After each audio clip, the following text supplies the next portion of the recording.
Hey, welcome to the Save Continue podcast, where we get together and talk about video games and video game related stuff. As always, I'm Shanae Howard, and with me is Thomas Shelby Hello. and Ryan Robinson. Hi. So, guys, I made a mistake and I didn't submit my timesheet, so I have not bought Tears of the Kingdom. Oh, well, I thought you were going to say that you made a mistake and that you're playing Divinity again, because I feel like you're always playing Divinity right now. Yeah. Well, to be fair, I did accidentally leave the game up and just forget to close it. Oh, okay. I just thought you were playing lots of Divinity. No, because I have like two laptops and then like my main computer, and I switch in between the three of them. Sure. So I just forgot to close it out, and I just locked my regular PC that it was like running on, and for like 2 days. That's a lot of Divinity. Yeah, there's a lot of Divinity. I think you should chill out on that for a little bit, because I think you might have a problem. Most likely. No. I mean, I do have multiple problems. That's just facts. But I have been playing some Divinity too, because me and Bert have been playing it together. It's been because he's just trying to like waste time until his next game, and he's stopped playing Elden Ring for like a little bit, like 2-3 weeks, and so now he doesn't know where he's at with it, and so he's just trying to figure out what other games to play.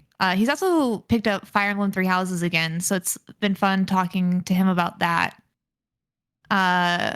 Sunday. Shanae, are you going to play Fire Emblem Engage? Or are you not feeling it? So I kind of want to, but to be honest, like, it's not on my like list of priorities. But he was just like looking at the Nintendo store the other night. And we were looking at a bunch of the trailers, because I only saw one trailer before, and it wasn't like, and it was just like, I think that initial trailer where there's like no gameplay, it doesn't really explain what it is. You just see the fact that there's like, hey, I know Marth, I know that character. So I knew like kind of like a little bit about it, but we were actually watching like pretty in-depth gameplay explanation trailers. And now I'm more likely to get it, but Tears of the Kingdom just is calling my name more at this point. Sure. But I've just been job hunting and reading. Nice. What are you reading? We don't need to talk about the that. Bible. Is it the Bible? The Bible. Shanae? Yeah. No, the Bible's less embarrassing. It's probably lit erotica again. It's hockey romance books. We don't need to unpack that in any capacity. Is it like shoujo manga, or what is it? No, I just said it's hockey romance books. There's just a lot of shoujo manga that's like sports romance, you know? No, I mean, it's not. It's like just like US like Kindle Unlimited books. Well, you should have led with Kindle Unlimited book. Okay, then yeah, I didn't realize that I could just say Are that. those that known to be? Are those known to be of a specific type or quality? Okay. Yeah. Yes. Okay. They're not. I've read multiple fan fiction that are significantly better on like multiple fronts. Ryan, you and I could write a novel and publish it on there, and nobody would proofread it. You know, no. I feel like honestly, if we wrote a novel, it would be at the very least very entertaining. Sure.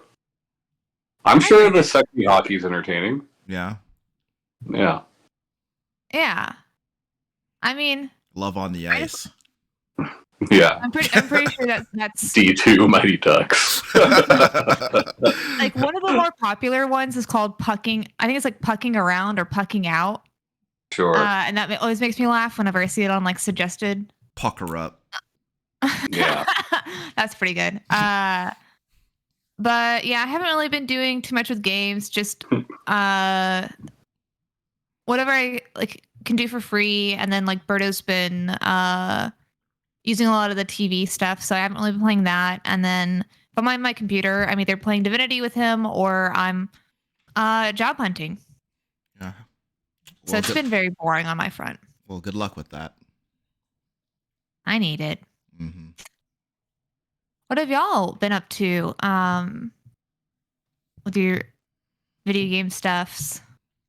I've been playing mostly Tears of the Kingdom. Mm-hmm. I like it a lot so far. I won't spoil anything, so Shanae, hurry up and play it so I can actually talk about the game, you know? Yeah, you got to talk about it. He built a Well, dick robot. let me some money and I'll pay Okay. you back in 2 days. Okay. I think I've played enough of it to say I do like it more than Breath of the Wild. I don't know that it's my favorite Zelda game, but I do like it a lot. It's a lot of What would fun. you say is your favorite Zelda game? Huh? What would you say is your favorite Zelda game?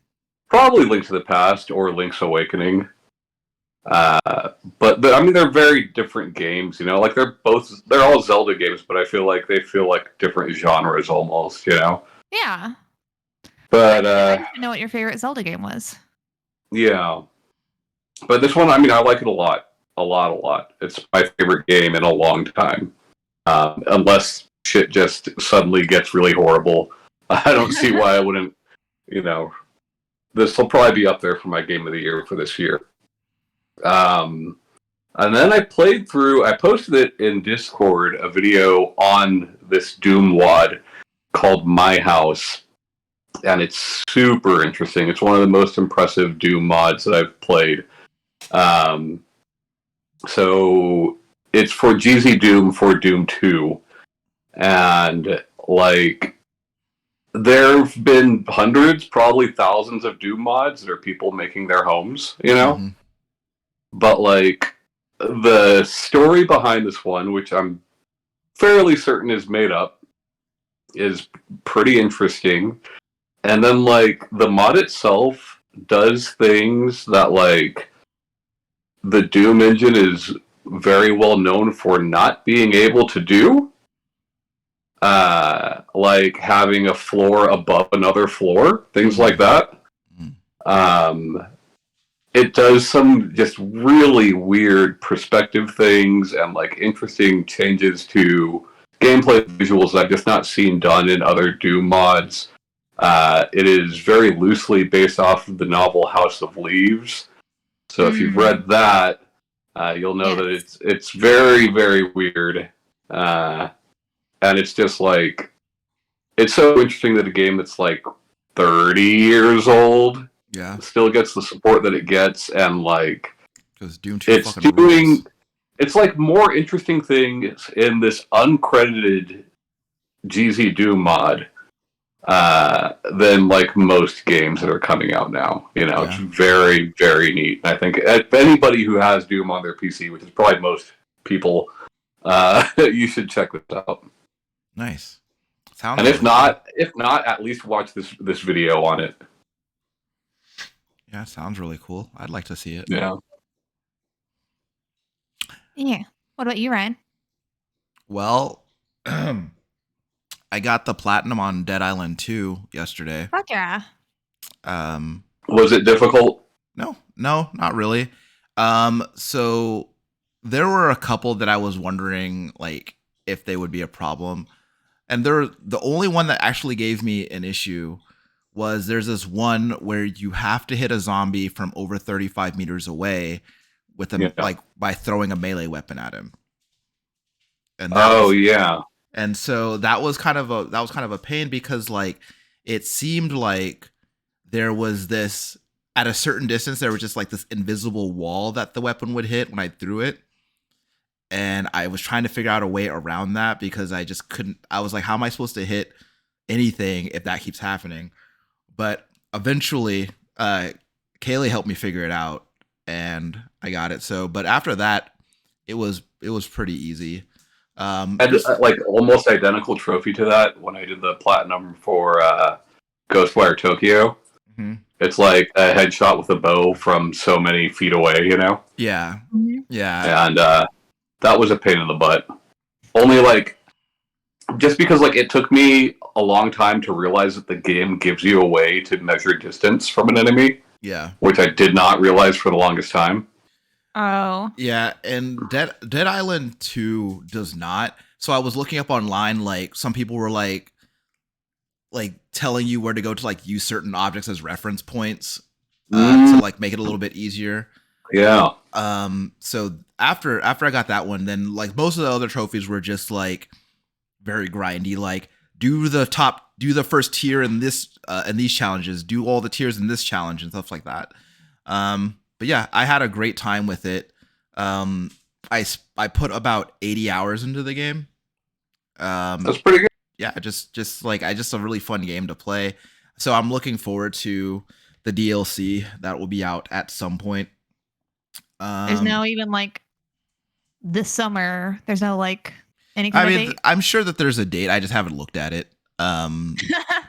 Like a lot of the time, like they'll post like some kind of publishers will post some kind of roadmap to tell you when to expect something. But like I haven't really been looking at it, especially considering the fact that like in like 11 days Street Fighter 6 is out and then I'm not going to give a shit about any other game anyway. So, and then I also played this game called Potion Permit. Oh yeah. What's funny about that game is it is a game that Kaylee wanted that I didn't really have much interest in. And it turns out I'm putting all these hours into this game. But I had mentioned like the last one of the times we talked about some like really weird glitches that game had whenever you concerning like making dark skinned characters, but they've since addressed most of those. But overall, that aside, the game is really fun. I'm having a good time making these potions for people and doing little quests and whatnot. So that's been a good game. But aside from that, I don't think that I've been playing much else that's not Destiny 2. So. Hey, so real quick, I had a pretty long phone call with our friend James today, and I don't remember what he platinumed. He's always platinuming something, right? Mm-hmm. But he had just platinumed something, and somehow we got on the topic of Shredder's Revenge. Yeah. And how like the hardest trophy in that to me was killing Shredder without getting hit. Yeah, that was. And that Ryan cheated on it. What are you talking about? I didn't cheat on it. Yeah, you said you spawned in on multiplayer and got it. I said you could do that. I said I learned that after I had done it the hard way. Oh, okay. Yeah. Well, we were talking about how you did that. How we assumed that that's what you had done. I mean, look, I'm not above doing that. I wish I had done that, but I didn't do that. Yeah. I was up until 4 a.m. doing it the hard way. Yeah. So you're up to 3 a.m. doing it the hard way. Then you talk to yourself and you're like, sure. Fuck it, I'm gonna do multiplayer. Look, I've actually come around to the idea of cheesing my way through things. If a cheese exists, I will exploit it. Then you will like Tears of the Kingdom. Okay. I was trying to call you out, and I guess I can't do that. You ruined that for me. So he ruined you. But don't worry. Like, so there have been fights in Destiny 2 that are such bullshit, and I don't know if they're actually bullshit or if it's just like I'm rubbing up against my skill ceiling as a player. But at a certain point, I'm just like, fuck this. What's the cheese for this? And then I find out what the cheese is, and then I win. And it's keyboard and mouse. It's actually hiding under the stairs so the boss can't hit you when you shoot him in his little tootsies. Sure. And people might think that that's less satisfying, but it's actually more satisfying because I outsmarted him. So fuck him. Anyway, that's where fuck I'm at. Bungie. Yeah, fuck him. Until tomorrow when I start playing in the new season. Oh, you know what's really cool though? So Kaylee decided that she was gonna she got into she's been playing the pixel remasters of these Final Fantasy games, and she picked up Final Fantasy 1. She's like, I'm gonna beat this game in a week. And like, I don't know how long Final Fantasy 1 is. I didn't realize that it's actually not that long. And then she beat it in a week and got the platinum. And then she was like, okay, Final Fantasy 2 time. And then she did that, got the platinum too. I'm like, it's insane to me because like I tried playing Final Fantasy 1 like way back in the day and I had no idea what the fuck I was doing. but she figures all this shit out. So I just thought it was really impressive. So I wanted to mention that because it's really cool. I think she's playing Final Fantasy 3 right now. Are you playing Final Fantasy 3 right now? Yeah, she's playing Final Fantasy 3. It sounds like her and Sandusky are on the same Final Fantasy schedule. So is that what he's doing right now? Yeah, I think he's playing 2 right now. Yeah. Yeah. So I looked up how long it is to beat those because I looked up the time for the original versions of those games and the time for like the remastered version of those games. And it should be much faster now. Well, yeah, it's wild how it's weird, right? Because like you'll notice that like as I was looking at the series and like as the series goes on, like the games, like the time to beat gets longer and longer and longer. And then you get to the pixel remaster of those original games and it gets really short again. Right. So I thought that was really interesting. Because like as they're able to make these games larger, they're able to it takes more time to like do 100% of these games. So sure. I know people's complaint with 7 Remake is that you can beat it in like 20, 30 hours. Yeah, but I saw that like to 100% that game, like it's significantly more hours. So sure. But yeah. So yeah, that's what we've been up to in this house. And that's about it, homies. But you did have a topic that you wanted to bring up today. Yeah. Okay, so last week we got on the topic of immersive sims.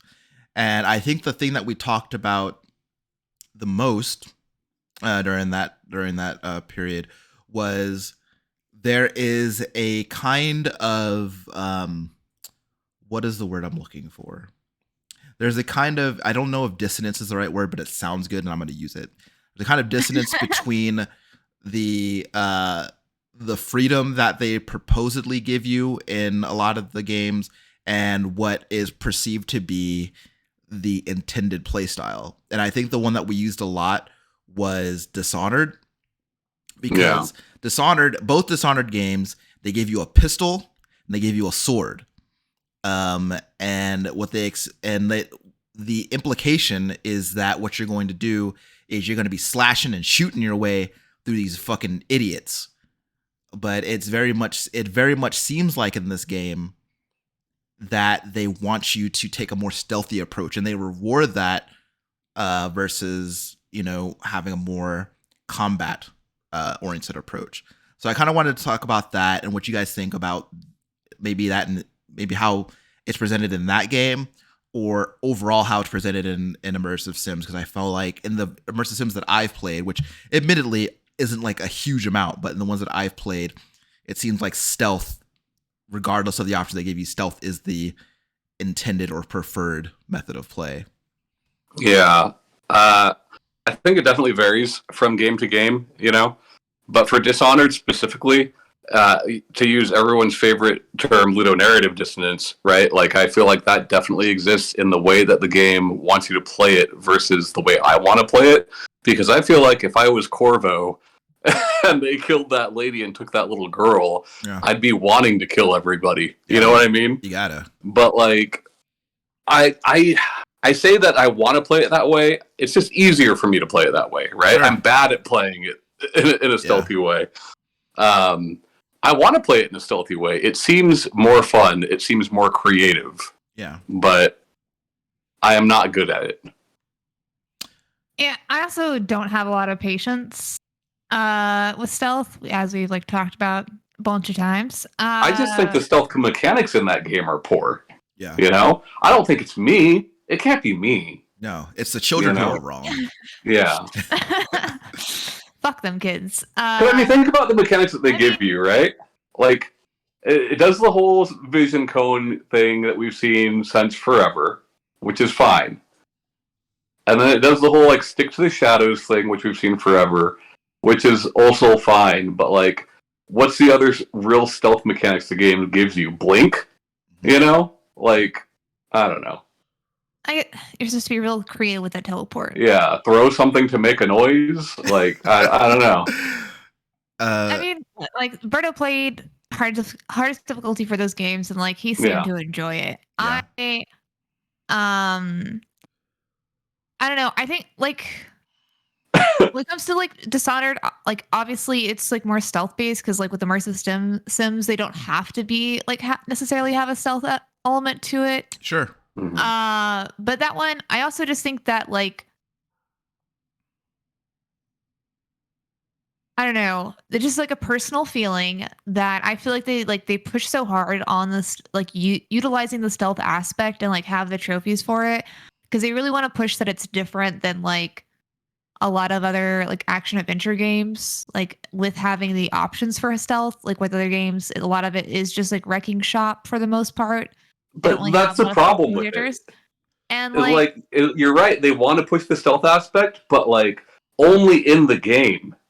In any marketing or PR, it's play the way you want to play, and like that's totally not it. That's totally not it. I mean, they also did like very similar for Watch Dogs, where like Yeah. you can play all these different ways and like you can be this amazing hacker. Sure, but we knew Uh, Watch Dogs was bullshit from the beginning. I mean, not all of Most us. people love Not Dishonored. all of us. Um, I Yeah. But also Dishonored has a very like specific aesthetic that I think speaks to a lot of people too. I mean, it does look pretty cool. It is. But like, I think that the most like my favorite experiences are the ones because like Tom, you were talking about how like it's more it's there's like a way for you to play this specific game and that's more fun for you, right? And I think that the most rewarding experiences, and I think that like if we're talking about like the immersion in the immersive sim, is playing it in a way that feels most natural to you and not feeling like there's a way that is like Yeah, preferred over another. And I think that right. the big problem is that the game very much kind of communicates to you that it wants you to play it in this particular way. You can play it this other way if you want, but you're gonna get the bad ending, and also the game is way harder. So, like, Yeah. I think that's kind of a problem now. And then you have like games that are like on the other side of the spectrum, like with BioShock, for instance, right? There's not really like there's not really a stealth element to BioShock. Like you can kind of catch guys by surprise, like in their patrol routes, but like But not like how it is in Dishonored. yeah, like overall, like there's a lot of running and shooting lightning bolts out of your hands in that game, right? Yeah. But like I think that the best way to let people like really like make the character their own and like really embody like the key term in this genre of games is to allow them to play them the way that they want. Well, and that's the whole thing with the genre, right? Like, Yeah. I don't think while people consider like the System Shock games to be immersive sims, I don't think a lot of people consider the BioShock games to be immersive sims. But like, Maybe not one, but I feel like two is more in line with what people think of with it. Just because I do feel like there was a lot more like variety of like combinations and like ways you can play into. yeah, I mean, there is in that like, what do I want to shoot out of my hand? But Yeah. like, as far as Ryan's right, as far as approaching any given situation in that entire series, you're not left with a large variety of options. Zap them and bottom. Yeah, like I think probably the best example of a good modern immersive sim is IO's take on the Hitman series with these last three games. Absolutely. Because like clearly you're meant to do things in a specific way in that let's not be seen. Yeah. Right? But other than that, there's a billion ways to take out a target. Right. Right. And I think that like probably Hitman does it really well because there's like don't be seen, but like the way that you can accomplish that directive is just there are just so many, right? Because it's so rare to be in like a place with 3 people. You're more often in a place with a large crowd of people, with maybe some rooms off to the side that have a couple of people. And so like what's really great about that, and I think Hitman probably is the closest to getting it right. On one hand, like going at it running and gunning is probably not going to go well for you, especially in those games. But I think that it sets you up to have they give you the tools for 10 different people to have completely different unique experiences through a given map. And I think it gives you a lot of room to like express like creativity with the tools that they give you. And there are ways to, there are definitely ways to like optimize like what you're doing, but ultimately how you approach these situations is up to you, and the order that you do it is up to you. And that's what's really engrossing and what's really fun about it. And I feel like with a lot of these other games though, that like they give you all these tools, and it very quickly starts to feel like that choice is kind of an illusion, and it is sort of a distraction while you figure out the actual way that you're supposed to tackle these situations. And it just kind of feels it leaves a lot of those experiences feeling really shallow to me. Other thing I really want to touch on with Hitman that I wish they had continued doing, I kind of fell off after they stopped doing this, was when the first game was episodic, as you might recall. Right, yeah. And I think that works so well for Hitman because it's like, you have this much time to just play this map. Right. So how many different ways are you going to do it, And it works so well for that kind of game. Like it reminds me of Ground Zeroes, where it's just like, here's one map with some objectives to do on it. Do them a billion different ways, Yeah. I think that Ground Zeroes got a lot of scrutiny because of like the price. Well, there was that, but also people were like, this thing is only 2 hours long, and it's like, well, it's 2 hours to do it that way, right? But like there are like a million other ways that you could like tackle these encounters within this like experience.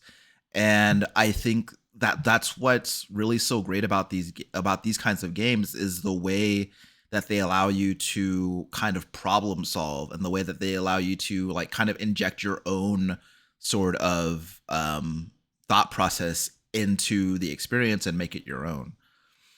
Yeah. But I don't know. I think that like also I go into immersive sims a lot of the time thinking that I think about what kind of experience I want out of the game, and it's largely influenced by how the game is marketed and like what I see the character doing in cutscenes. And it is almost always like the opposite of how I'm playing the game. Like I feel like Dishonored is like a really good example again, because like, man, those fucking the marketing for both Dishonored games shows Corvo fucking dealing ass, and like he doesn't care about people looking at him. But now I gotta care about people looking at me. I gotta teleport around the corners all the goddamn time. More exciting to have a trailer with murder, Yeah, But so, I don't know. I think that like they always like, one of the things I got tired of like at some point last year I had this thought where like there's so like you look at so many games where they market themselves like, for every choice a consequence, and then it's like here's like you think about like back in like 20 years ago, it's like, man, that's fucking mind blowing. But now you kind of know what they mean by that, and it just doesn't feel as like oh, am I gonna get a red trophy instead of a purple trophy? Yeah, it's like that, choice? Yeah. and like It's and like. and like what's funny though is like I think like David Cage has very much proven, well, Quantic Dream in general has very much proven that like choice on that level in games can be done, sure, and can be done well, but like that's the whole game then, right? You know what I mean? You're not going to have that level of choice and also all these other mechanics. Yeah, and so like I don't mind, at least not yet. I don't mind like all roads leading to a set outcome. I don't mind that. I just want to be able to travel all those roads and still reach that destination. Right, Hitman. Yeah, and that's the best example of that. I don't know. I just like, go ahead, Janae. Oh, go ahead. No, mine is gonna be a statement that takes us off of talking about Hitman for a second. So I'm done talking about Hitman. That's okay. Yeah, it's okay. All right. I don't really play like a lot of horror games because I'm a jumpy girl, but I do know that like a lot of like that immersive sims does like lend itself well, and there are like a lot of games that fall in that category. But the only ones that like I've seen that I can think of that like I remember being catered towards that is just like it's not necessarily a different outcome. It's just that you die. It's different game overs. Yeah. Yeah. Yeah. I don't know if y'all like had any of the horror games in y'all's mind when we're talking about this being the topic. I did not. Like, I guess there's a couple that could be considered horror, like System Shock or Gloomwood, but I don't think most people would consider those to be horror games. Like, there's horror elements in those games, you know. But yeah. I mean, like Prey. I know a lot of people say it is. I didn't really get into Prey. Yeah. I think that I didn't think Prey was very scary. Well, I mean, I think that there's like, there's a distinction between whether or not you think it's scary and whether or not it's intended to scare you. Do you think it's intended to scare you? I think it's the coffee cup. I do think that at some points the game is like intended to startle me at the very least. Yeah. Yeah. Because I think that like, especially when you have, a game where your primary antagonist has the ability to be anything. I think that's like horror. Yeah, it's just like unsettling, I guess, more than scary. Yeah, I think that like on some level, like there's an intention to at some point like startle you. I don't know if the game is ever meant to instill any kind of sense of dread in you. I can see how it would just based on the fact that like you are just like this one person like wandering around this like giant like empty space station where like anything could fucking grab you. But I think that also I don't think, but I mean I do agree with Tom. I don't think that game fits like too firmly into the horror genre.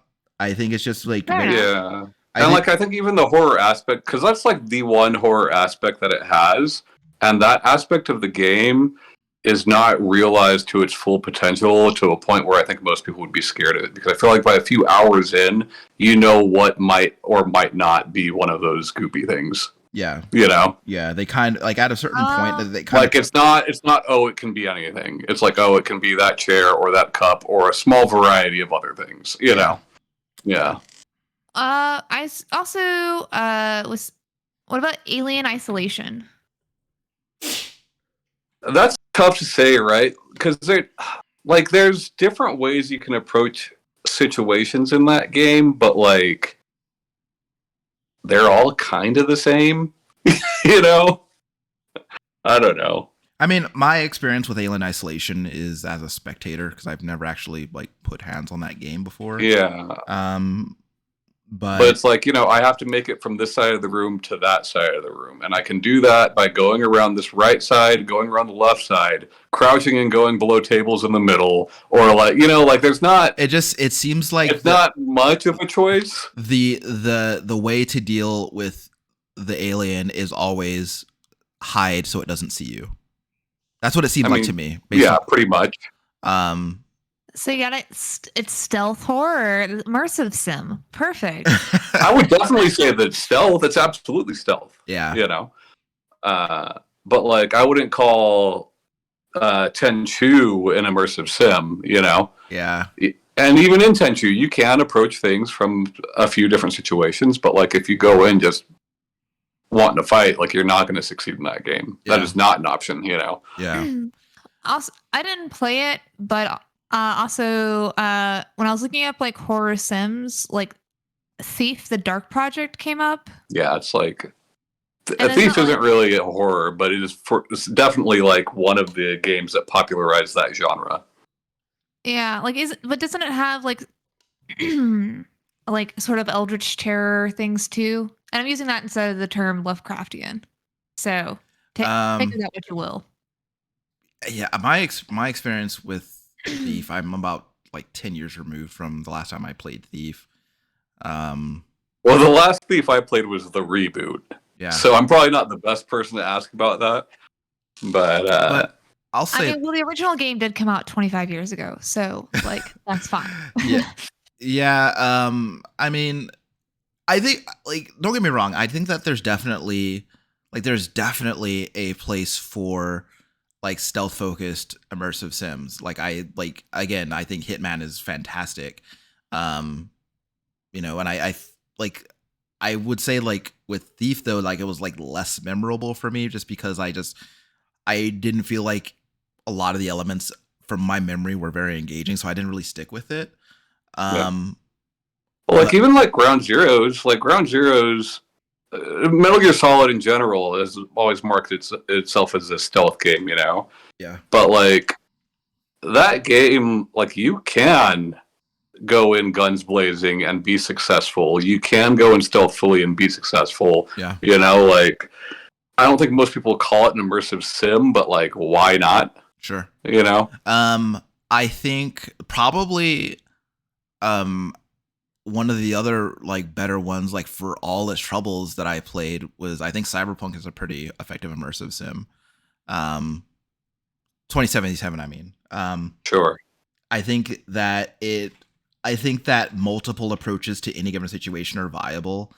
It kind of goes out of its way at the front to kind of like inform you of that. Yeah. And I think that like that is a very like I think it does it pretty effectively all around. It allows you to play the character in the way that you want to play the character, and it doesn't really punish you one way or another for doing it the way that you know you feel like you know is probably the most fun to you. And I, you know, and like I said, like every like from what I could tell, everything leads to the same conclusion in that game, you know. But getting there different ways is where the fun is for me. And you know, really, if it comes down to it, a lot of the time when you kind of just give me a set of tools to like and then like a big world to like mess around in, then like I'm gonna find the satisfying way to do it myself, and I won't need it pointed out to me. The worst way to do it. I mean, yeah, I mean, you're gonna like at some point, like you're going to, but that's like part of the fun, right? Is that you like, okay, well, that was obviously the worst way to do that thing. Now let's see if I can do it better. Try it again. Yeah, and then like eventually you doing it, and like eventually you find a way that you're like, whoa, that was really fucking cool, and like it's even more satisfying if it was just like you thought of it, you independently thought of approaching the situation that way, and you came out of it with like having a very satisfying experience as a result. Yeah, I've got two series that I want to talk about, and like one I have very little experience with, but I think maybe you guys have played. The granddaddy of them all, right? Like Deus Ex. So like yeah. I a few years ago bought every Deus Ex game. On sale. I think they were part of a bundle or something. I tried several of them and came to the conclusion that Deus Ex is not for me. Sure. But people love them, you know. Yeah, they do.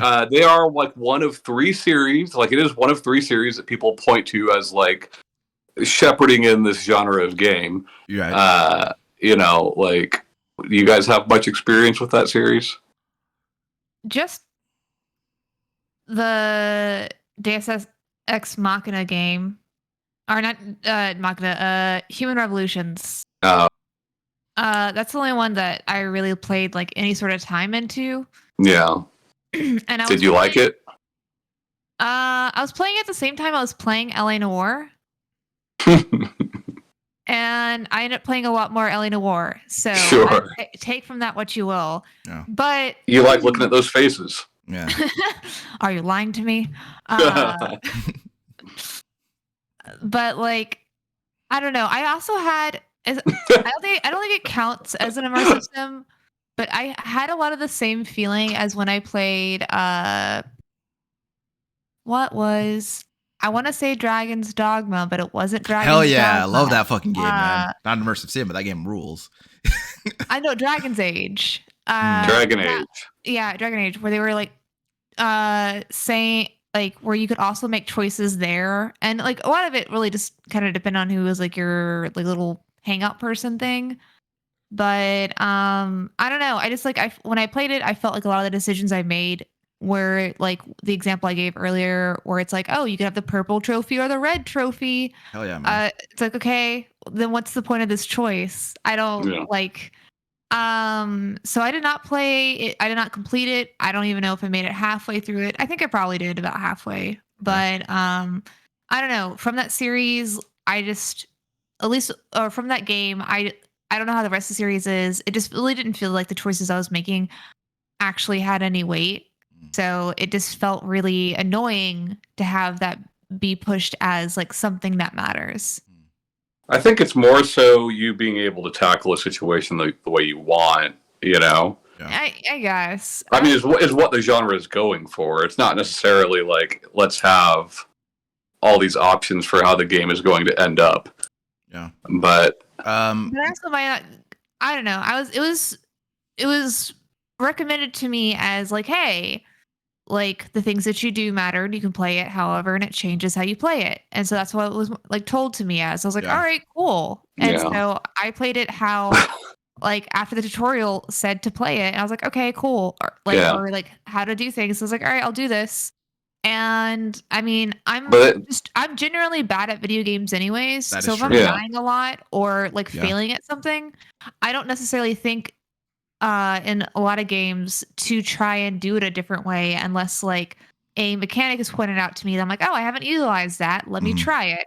right. And it didn't really do a like, hey, try to do this instead in there. So I guess Yeah. good on them for that. But like, I guess like I also just didn't have the game explained to me well. I think my first experience with Deus Ex was I like on a whim I bought Deus Ex 2 as like the Xbox port of Deus Ex 2. The worst one, yeah. Yeah, it's apparently yeah, people do not like that game. And you know, and also like so I feel like that was probably like the quality of the game aside. I feel like that experience with Deus Ex was kind of off for me because I kind of got hung up on like how I could touch everything and like and then like that kind of just like my mind was just like, should I touch this? Should I touch this? Should I grab that? And like my mind kind of just went with that, and like that became the whole game to me. That's how I felt the first time I played Fallout 3. Yeah.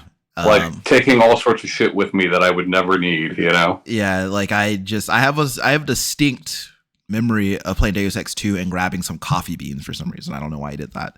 And I played a good amount of Human Revolution, and I played Mankind Divided all the way up until I got to something that like left a very bad taste in my mouth, and I just noped out of it, never played it again. But both of those both Human Revolution and Mankind Divided, it was another example where I very much felt like, you want me to sneak around here? Like, is that because I was really feeling like I'll sneak around if you want me to. That's what it felt like. It felt like you guys want me to, like, you gave me this like these very loud guns, but I feel like you want me to sneak around. So I'm just gonna go ahead and sneak around because that's what it seems like. That's what you're telling me to do. Yeah. Because like the game became like when I tried not doing that, the game became punishingly difficult for me. And so I was just like, well, I guess I just got to take these guys out quietly because that's how you play the game, I guess. So I don't know. Don't wake the baby. The other game I want to talk about, I really liked, and Ryan, you really liked. It is Deathloop. You know, same universe as Dishonored. Yeah. But I feel like actually lets you play the way you want to play it. You know. Yeah. I did a lot of stealth in that. I did a lot of just like shooting people in that, you know. And they both feel great. They both felt great. I went around and cleared out entire rooms with the suitcase turrets, you know, like very cool. All sorts of dumb shit. But like, yeah, everything I did. Not that everything I did worked, because that's not true. Sure. But like, cool, it was fun. Everything you did was fun, though, right?